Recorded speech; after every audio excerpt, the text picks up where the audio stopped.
ముఖ్యమంత్రి రేవంత్ రెడ్డి అనతి కాలంలోనే దేశ రాజకీయాల్లోకి దూసుకెళ్తున్నారు.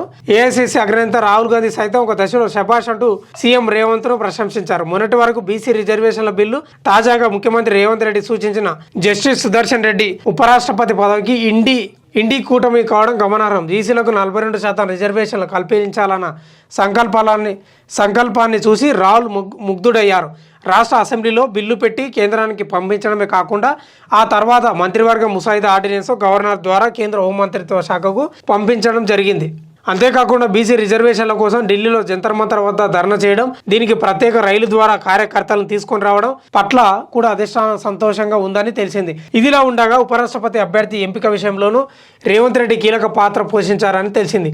ఇటీవల ముఖ్యమంత్రి ఢిల్లీకి వెళ్ళినప్పుడు న్యాయ కోవిదుడైన జస్టిస్ సుదర్శన్ రెడ్డిని పోటీకి పెడితే బాగుంటుందని అధిష్టానం దృష్టికి తెచ్చినారు సమాచారం. పొరుగు రాష్ట్రమైన తమిళనాడు నుంచి రాధాకృష్ణ ఎన్డీఏ అభ్యర్థిగా ఉంటే తెలంగాణ నుంచి ఎన్డీఏ అభ్యర్థిగా జస్టిస్ సుదర్శన్ రెడ్డిని పోటీకి పెట్టాలని సూచించారట.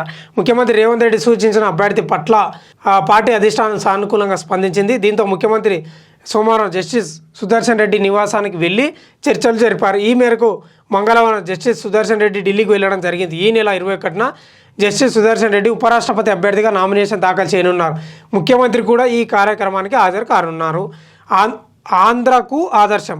ముఖ్యమంత్రి రేవంత్ రెడ్డి చేపట్టిన మరికొన్ని పథకాలు ఇతర రాష్ట్రాలకు ఆదర్శంగా నిలుస్తున్నాయి.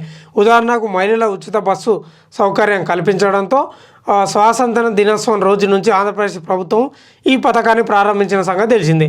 రైతు భరోసా వంటి పథకాలకు ఇతర రాష్ట్రాలు పరిశీలిస్తున్నాయంట ముఖ్యమంత్రి రేవంత్ రెడ్డి చూపుతున్న.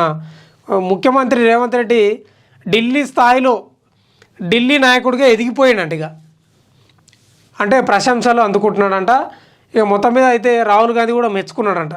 గట్లా ఉంది పరిస్థితిగా. అంటే సుదర్శన్ రెడ్డిని సూచించిందే రేవంత్ రెడ్డి అంట.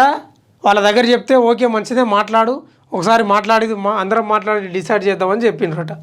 అది పరిస్థితి. మొత్తం మీద అయితే రేవంత్ రెడ్డికి కొంత ఆయన పనితనం ఉందనుకోండి, అధికారంలోకి రావడానికి కొంచెం అదృష్టం కూడా కలిసి వచ్చింది.